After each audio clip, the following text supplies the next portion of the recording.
How to stop fighting procrastination and start working with your brain. Have you ever sat down to do something important, and suddenly your brain becomes a professional escape artist? One minute you're ready to work. The next minute you're checking your phone, organizing your desktop, making coffee, researching the perfect productivity system, or convincing yourself that you'll start after one more tiny break. And then the guilt arrives. You tell yourself, why am I like this? Why can't I just be disciplined? Why do I keep wasting time? But here's the big idea of the now habit by Neil Fiore. Procrastination is not laziness. It is not a character flaw. It is not proof that you are weak. It is not because you just don't want it badly enough. Procrastination is often a coping strategy. A bad one, yes, but still a strategy. It is your brain's attempt to protect you from pressure, fear, criticism, perfectionism, failure, and the uncomfortable feeling of starting something that matters. In other words, procrastination is not the real enemy. It is a symptom. The real enemy is usually anxiety. And once you understand that, the whole game changes. You stop trying to whip yourself into productivity. You stop yelling at yourself like a disappointed football coach. You stop turning every task into a life or death exam. Instead, you learn how to create safety, momentum, choice, and guilt-free energy. That is the heart of the now habit. Not forcing yourself to work harder, but designing a way to start now without fear. Very capybara, very calm, surprisingly powerful. The big misunderstanding about procrastination. Most advice about procrastination starts with one hidden assumption. You are the problem. It says you need more discipline, more willpower, more toughness, more seriousness, less fun, less comfort, less delay. The message is basically, life is hard, stop complaining, do the work.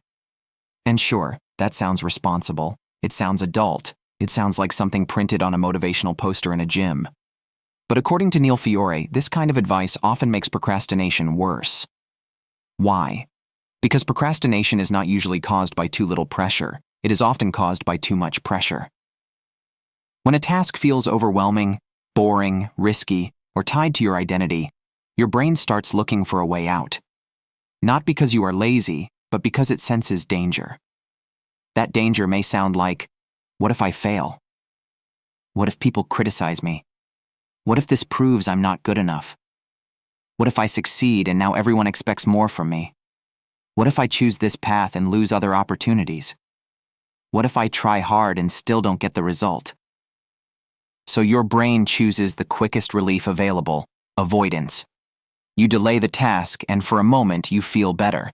That little moment of relief is exactly why procrastination becomes addictive. Procrastination is rewarding. That's why it sticks. Here's the uncomfortable truth. Procrastination works. Not in the long term. Not for your goals. Not for your peace of mind. But in the short term, it works beautifully. When you avoid the task, anxiety drops. You get immediate relief. Your brain thinks, nice. We escaped the danger. This creates a reward loop. The task creates anxiety. Avoidance reduces anxiety. Your brain remembers avoidance as the solution.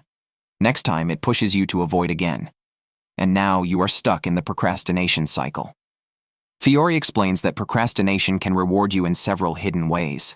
First, it helps you resist pressure. When a task feels like something forced on you, procrastination becomes a quiet rebellion. Second, it gives you an excuse for imperfect performance. If you finish something at the last minute, you can tell yourself, well, it wasn't my best work because I didn't have enough time. That protects your ego from the scarier thought. Maybe I tried my best and it still wasn't good enough. Third, procrastination can protect you from success. Success sounds great, but it can bring new expectations, more responsibility, more visibility, and more pressure to repeat the result. So procrastination is not random. It has emotional logic. The problem is that it solves today's discomfort by creating tomorrow's crisis. It gives you temporary relief, then charges interest in guilt, stress, and lost confidence. The old way versus the now habit. The old way says, you have to finish this huge project. You must do it perfectly. You should have started earlier. You are behind. Don't play until the work is done. No wonder your brain wants to run away. That kind of thinking turns work into a courtroom. You are always guilty, always late, always being judged. The now habit offers a different approach. Instead of asking, how do I force myself to finish? It asks, how can I make it safe enough to start? That question is the key. Because starting is where procrastination loses power. Not planning forever. Not waiting for motivation. Not promising to become a different person on Monday. Starting. A small start. A human start. A messy start. A 30-minute start. The goal is not to become a productivity robot. The goal is to become someone who can return to the task without fear. Tool 1. Keep a procrastination log. Fiore says that knowing how you procrastinate may be more important than knowing why. That is because procrastination often runs on autopilot. You do not decide to waste 2 hours. You just drift. A procrastination log helps you catch the pattern. You write down what task you avoided, when you avoided it, what you did instead, what you told yourself, what feeling triggered the avoidance, what happened afterward. This is not about shaming yourself. It is about becoming a calm detective. Maybe you notice you procrastinate right after telling yourself, this must be perfect. Maybe you delay tasks that have unclear first steps. Maybe you avoid work after checking messages because your attention gets scattered. Maybe you always wait until pressure becomes unbearable because panic has become your only fuel. Once you see the pattern, you can interrupt it. The log turns procrastination from a mysterious monster into a map. And maps are useful. Monsters are not. Tool 2. Build a psychological safety net. A lot of procrastination comes from making one task feel too important. You do not just think, I need to write this report. You think, if this report is bad, everyone will know I'm not smart. My career will suffer. My future will collapse. I will become a sad potato. That is not a task anymore. That is emotional skydiving without a parachute. Fiore says we need a psychological safety net. That means reminding yourself that mistakes are survivable. Discomfort is survivable. Imperfect work is survivable. Ask yourself, what is the worst realistic thing that could happen? If that happened, what would I do next? What support, backup plan, or alternative would I have? How could I recover? This matters because fear becomes less powerful when your brain knows you have options. You are not walking a tightrope over a canyon.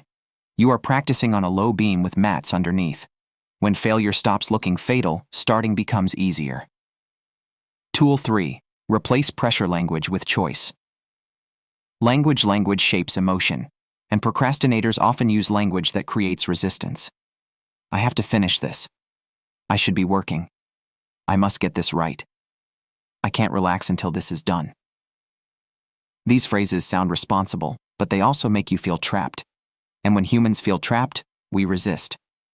Fiore suggests replacing pressure-based self-talk with choice-based self-talk. Instead of I have to, say I choose to. Instead of I must finish, ask when can I start? Instead of this project is huge, say I can take one small step. Instead of I must be perfect, say I can be perfectly human. Instead of I don't have time to play, say I must take time to play. This is not cheesy affirmation magic. It is a practical shift. You are reminding your brain that you are not a prisoner of the task. You are an active person making a choice, and choice creates energy. Pressure creates resistance. Choice creates movement. Tool 4. Use the symptom to trigger the cure. Every habit has a pattern. There is a trigger, then a routine, then a reward. With procrastination, the trigger might be anxiety. The routine is avoidance. The reward is relief. The trick is not to remove the trigger completely. That is unrealistic. The trick is to use the trigger as a signal. When you feel the urge to procrastinate, instead of thinking, oh no, I'm failing again, you can think, good, this is the starting signal. That urge becomes your reminder to take one small action. Open the document. Write one bad sentence. Set a timer for 10 minutes. Clear the desk. Make the first call. Name the next step. You are rewiring the loop. Old pattern, anxiety, avoidance, relief. New pattern, anxiety. Tiny start, relief plus confidence. The feeling that used to pull you away from work becomes the bell that calls you back. That is a very elegant little brain hack. Tool 5. Schedule guilt-free play. This may be the most surprising idea in the book. Fiore argues that guilt-free play is not the enemy of productivity. It is part of productivity. Most procrastinators do not truly rest. They delay work, but they feel guilty the whole time. So even their free time is polluted by stress. They are not working, but they are not really resting either. They live in the swampy middle zone, half work, half guilt, zero peace. The Now habit says, schedule real play first. Put recreation, rest, meals, exercise, social time, hobbies, and recovery on your calendar. Protect them. Why does this help? Because when your brain knows life is not just endless work, it becomes less desperate to escape. Play gives you energy. It lowers resentment. It makes work feel less like a prison. And strangely, when play is guaranteed, work becomes easier to start. You are no longer telling yourself, work forever, then maybe you can enjoy life. You are saying, life includes rest. Now let's give 30 focused minutes to this task. That is much more humane. Also, very lazy capybaras coded. Tool 6. Use the reverse calendar. Big projects are intimidating because they are vague. Write the book. Build the website. Study for the exam. Launch the product. These sound like giant fog monsters. Fiore recommends using a reverse calendar. Instead of planning from today forward, start with the deadline and work backward.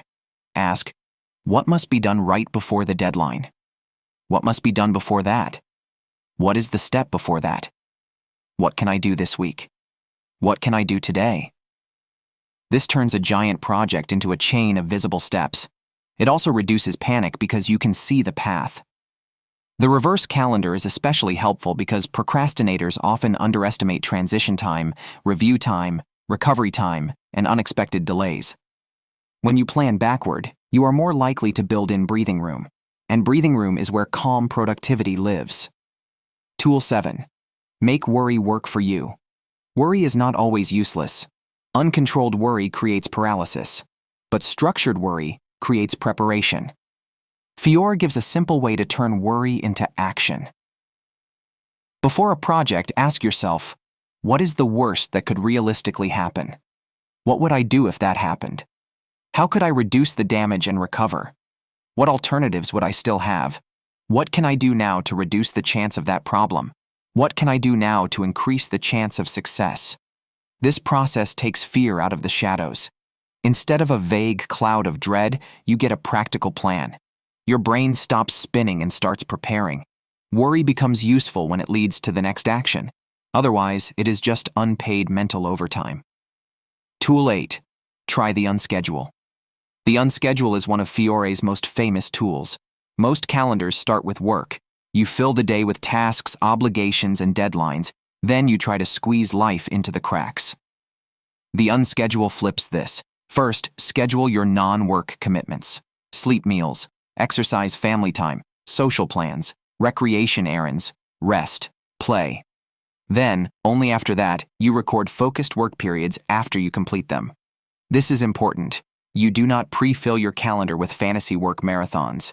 You track real, completed, uninterrupted work. And you only count quality work blocks, usually at least 30 minutes. This gives you proof that you are making progress. It also makes work feel less endless. The goal is to keep starting. 30 minutes today, 30 minutes later, another block tomorrow. Tiny starts create visible progress. Visible progress creates confidence. Confidence makes the next start easier. The unschedule also includes one beautiful rule: never end down. Do not stop when you are completely blocked or emotionally defeated. Try to stop when you still know the next step, or when you are in the middle of something interesting. That way, returning becomes easier. You leave a little breadcrumb trail for your future self. Future, you appreciate snacks. Tool 9. Enter flow by lowering the stakes. Flow is that state where you are fully absorbed in what you are doing. Time feels different. Ideas come more easily. You are calm but focused. You are challenged but not crushed. But flow rarely appears when you are demanding perfection from the first minute. To invite flow, Fiore suggests using a first draft mindset. Tell yourself, this is not the final version. I am just creating raw material. I can edit later. This only needs to exist first. This is powerful because perfectionism often blocks creation. You cannot edit a blank page. You cannot improve a project that never starts. You cannot refine an idea that stays trapped in your head. So create first. Judge later. The first version is not supposed to be impressive. It is supposed to be real. Once something exists, you can work with it. The capybara does not panic about the first draft. The capybara simply places one sleepy sentence on the page and continues. Legendary behavior. Tool 10. Practice controlled setbacks. Most people only deal with setbacks after they happen. Fiore suggests rehearsing them in advance. Ask yourself, when am I most likely to procrastinate? What situation usually knocks me off track? What will I do when that happens?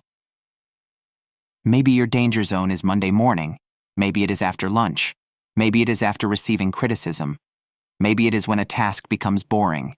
Maybe it is when the project gets close to completion and suddenly feels real. Controlled setbacks help you prepare a response. For example, if I avoid the task for more than 20 minutes, I will open the file and work for just 5 minutes. If I feel perfectionism rising, I will write a messy first draft. If I miss one work block, I will not punish myself. I will schedule the next start. This is how you build resilience. The goal is not to never fall off track. The goal is to recover faster, because success is often just recovery speed. The deeper lesson: you don't need more shame. The most healing message of the now habit is that shame is a terrible productivity system. It may produce short bursts of panic-driven work, but it destroys long-term confidence. When you constantly attack yourself, your brain starts associating work with pain. Then you need even more pressure to begin. Then you avoid more. Then you feel worse. That is the cycle. Fiore's approach breaks the cycle by replacing shame with safety, choice, play, and small starts. This does not mean avoiding responsibility. Actually, it is the opposite. It means becoming responsible in a way that works. Not by screaming at yourself, not by waiting for panic, not by pretending you are a machine, but by understanding how motivation really works. You work best when you feel safe enough to begin, free enough to choose, rested enough to focus, and human enough to make mistakes. That is not softness. That is strategy. How to apply the now habit today. Here is a simple way to start using the book right now. Choose one task you have been avoiding. Do not make a giant plan. Do not redesign your whole life. Do not buy 17 productivity notebooks. Just do this. Step 1. Name the fear. Ask, what am I afraid this task might prove or cause? Maybe it is fear of failure, maybe criticism, maybe boredom, maybe confusion, maybe success. Name it gently. Step 2. Create a safety net. Ask, if this goes badly, how would I recover? Remind yourself that one task is not your whole identity. Step 3. Change the language. Replace I have to finish this with I choose to start for 30 minutes. That one sentence lowers the pressure. Step 4. Take one tiny starting action. Open the file. Write the title. Make the outline. Read one page. Send one message. Clean one small area. The smaller the start, the harder it is for fear to argue. Step 5. Schedule real play. Give yourself something guilt-free to look forward to, not as an escape, as part of the system. Step 6. Track completed focus time. After you work, write it down. Even 30 minutes counts. Especially 30 minutes counts, because the identity you are building is not person who finishes everything perfectly, it is person who starts. that identity is much more powerful. Final takeaway: keep starting the now. Habit is not really a book about doing more. It is a book about suffering less while doing what matters. Neil Fiore shows that procrastination is not a moral failure. It is often a fear response. And once you stop treating yourself like the enemy, you can finally build a system that makes action feel possible again. The lesson is simple, but life-changing. You do not need to wait until you feel confident. You do not need to finish everything today. You do not need to be perfect. You do not need to earn rest by exhausting yourself. You just need to create enough safety to start. Start small. Start messy. Start human. Start now. Because the future is not built by people who never feel fear. It is built by people who learn how to take the next small step while fear is still in the room. And if a lazy capybara can teach us anything, it is this. Relax your shoulders. Take one breath. Pick one tiny action. And begin before your brain has time to make it dramatic.